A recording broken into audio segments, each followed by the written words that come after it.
Hi, I'm Kelly McKinnon, Bermingham. I'm the Director of Behavior Intervention here at the Center for Autism and Neurodevelopmental Disorders. Welcome to our Parent Training Education Series.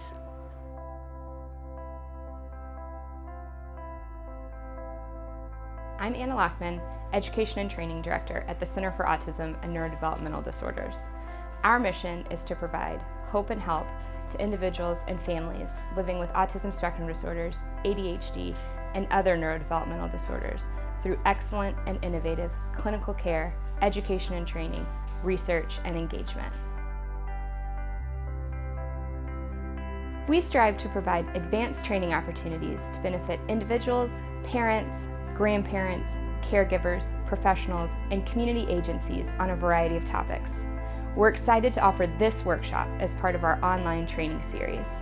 We encourage you to access this training during times that work best for you and your family. We hope you find this workshop useful and can apply the information to situations in your own life. Thank you for supporting our education and training initiatives at the Center for Autism and Neurodevelopmental Disorders. Hi, welcome to part 2 of our Parent Education Training Series, Managing Challenging Behaviors. In our first video, we talked about ways to manage a challenging behavior when they're in the moment. We talked about first parents, making sure you are calm and ready to manage the challenging behavior.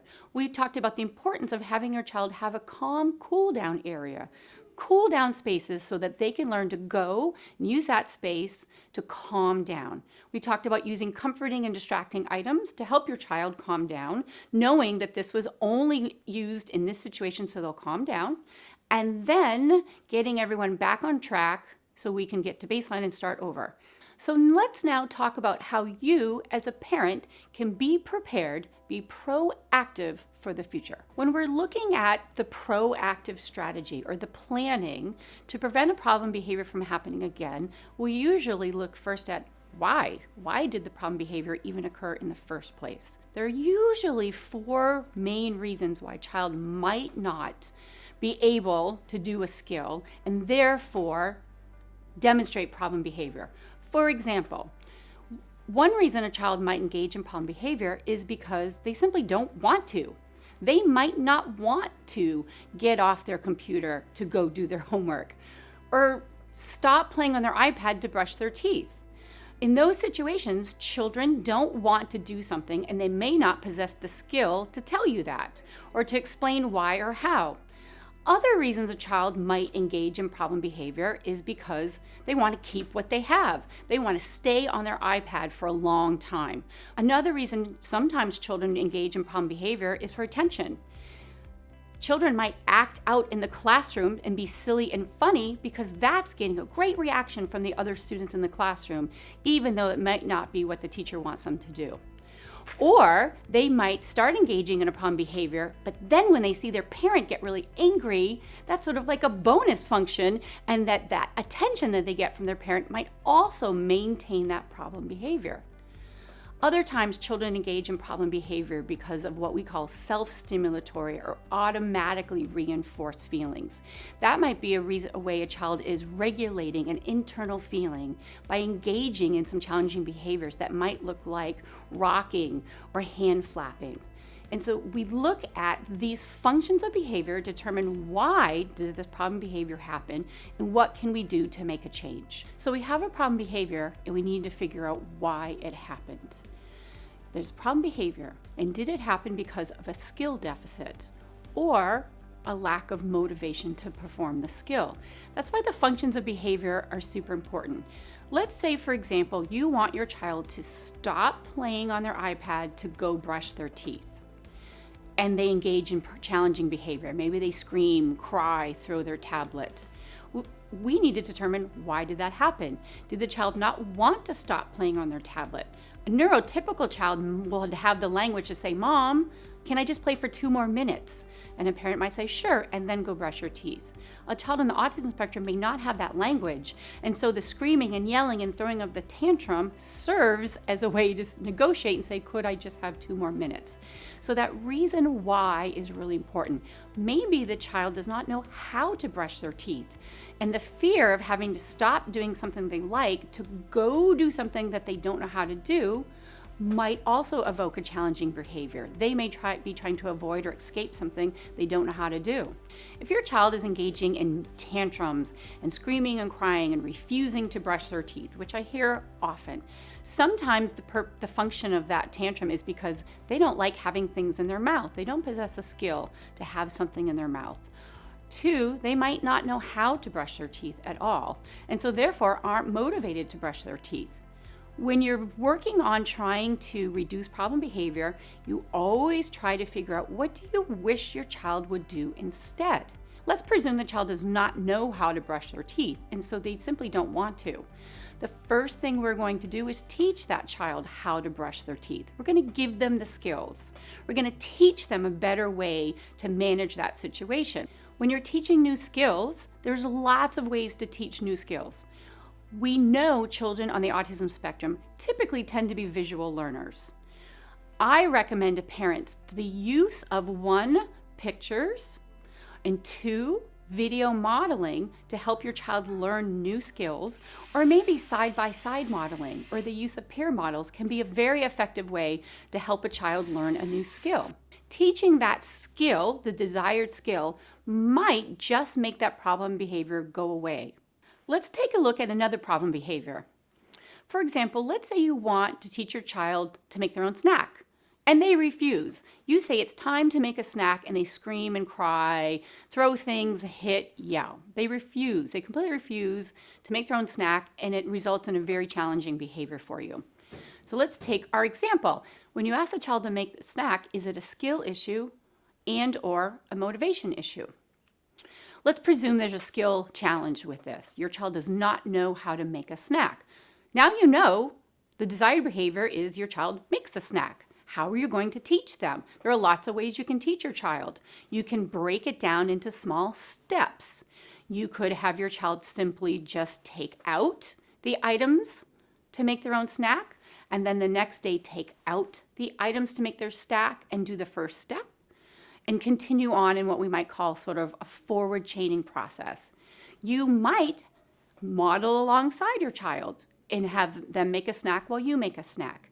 You might use video modeling. There's all kinds of ways you can take videos. You can make the video of yourself making the snack and then show your child how to do it.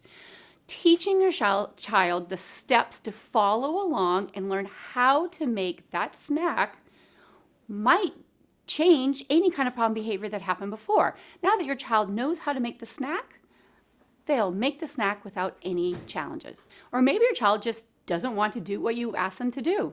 Even though they have the skill, it might feel too hard to do what you've asked them to do. Or they may not want to stop doing what they're doing to do what you want them to do, even though they know how. I often talk about this as like running a marathon for children. Many of the skills that we're asking children to do is difficult. The skills are too hard, and it's their marathon. If any of you have ever run a marathon, you know it takes significant training to get to be able to run 26.2 miles. So if I were to ask you at home to run a marathon with me right now, a bunch of you probably would not do that. 1 or 2 of you might because you're a marathon runner, but the rest of you wouldn't run that marathon because 1, you might not possess the skills to run a marathon. And because you don't possess the skills, you're not motivated. Or you might have some running skills, but it's just not worth it to you to run 26.2 miles. But if I said to you, if you try this with me and run 26.2 miles, and your house is going to be paid off, or I'm going to give you $100,000, you probably would do it. You might give that a try. And then once you run a marathon and you realize it's not so bad, you might keep going. And I use this analogy regularly when I talk to parents, that running a marathon is like doing some of these things we're asking our children to do. So let's take the toothbrushing example. We know your child has the skill to do it because you've taught them how, but now they simply just don't want to. Now we're looking at motivational issues, and there are lots of ways to address motivation. Motivation is like reinforcement.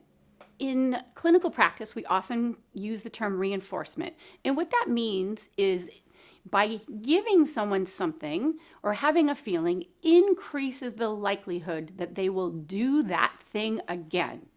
And so I'll use the term motivation, but I really mean it hand in hand with the term reinforcement. Reinforcement motivation can be lots of things to lots of people. We know children with autism may not inherently be motivated by attention, yet we often reward children or reinforce them by giving them our praise or attention. So if we know a child's not motivated by that, that might not be a good strategy. And it's very important to work to figure out what motivates your child. What kinds of things are they interested in? What do they like to do? The principles of reinforcement and motivation are also built on the terms satiation and deprivation. If your child has access to a computer or an iPad all the time, and then you say, after you brush your teeth, you can use your iPad, they're not likely going to be willing to go brush their teeth because they've had a lot of iPad time already, and they might not be motivated for it. But if they haven't had any iPad time and they get home from school and you say, now it's time to brush your teeth and then you can have the iPad, your child might be very motivated because they've been deprived of iPad time. And therefore, we know they know how to brush their teeth and they're likely to go brush their teeth now because they're motivated to have iPad time. Determining what is motivating for your child and therefore reinforcing depends on your child's age, and it might depend on their state that day. For example, some children are very motivated to perform challenging skills, things that they're just learning, if they can have a snack or treat of some kind after. That'll only work if the child is hungry, deprived, if you will, of that snack. Some children are very motivated by screen time. Lots of children these days are hooked on screen time and have too much time of screen time. But they might perform a new skill if they can have access to their screen time. Some children might be motivated by fun, singing and dancing, or a time and attention with you. Not all children are motivated by attention, but some might be, particularly if it's very engaging, involves lots of movement. Some children might be motivated to go somewhere, to go to the park, or to go see their grandmother. Once you know what's motivating or reinforcing for your child, you should rank order them.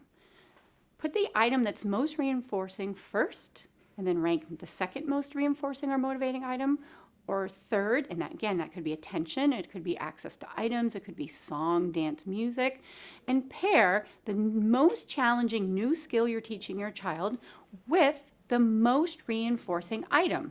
So let's take the toothbrushing example. You've asked the child to brush their teeth. You've taught them the skill to brush their teeth. You might then say, first let's brush your teeth, then you can have access to the computer and play your game for 20 minutes. Let's take another challenging behavior. Let's say you're asking your child to go to the bathroom. We know that children on the autism spectrum often take a little bit longer to learn how to potty train. That can put a tremendous amount of stress on a family. Maybe the child throws tantrums in public restrooms and won't go. Maybe the child refuses to go and only will wear a diaper, and that prevents the child from going into the classroom placement or place you'd like them to go. There's a whole host of reasons why a child might engage in challenging behavior when they're asked to go potty. Let's use our scenario and determine if the problem behavior of not going to the bathroom is a skill deficit and or a lack of motivation to go to the bathroom. It could be both. Let's start at the beginning. Let's assume the child does not know how to go to the bathroom. That might mean they might not know how to go into the bathroom, walk up to the toilet and pull down their pants, void in the toilet, and then pull their pants back up. Maybe they know all those steps, but they don't know how to void into the actual potty. They don't know if they want to stand or sit. We can teach those skills with a child using lots of ways. We can use pictures.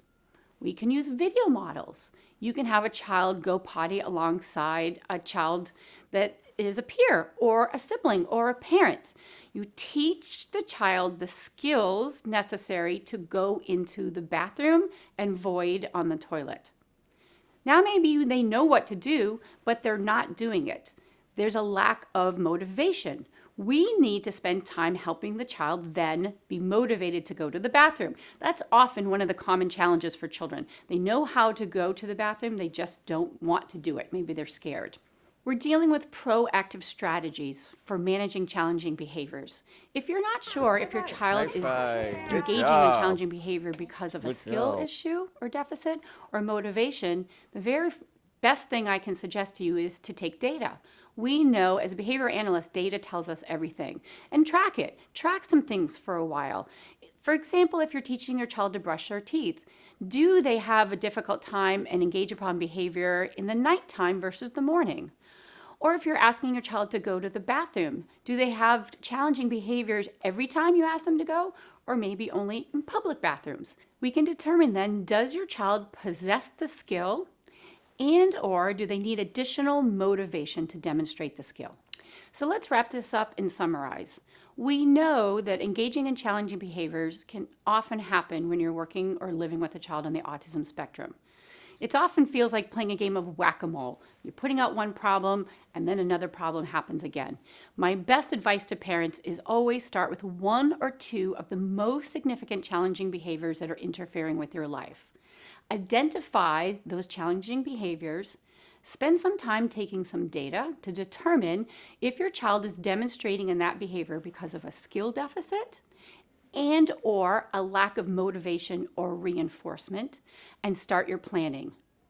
The best thing you can try to do as a parent is to try and remain calm. Know you're in charge of your household. This is going to get better. Use your reactive strategies to help your child find a place to cool down, and distract them. Then be ready to use your proactive strategies you've just learned and plan for the future so that behavior doesn't happen again.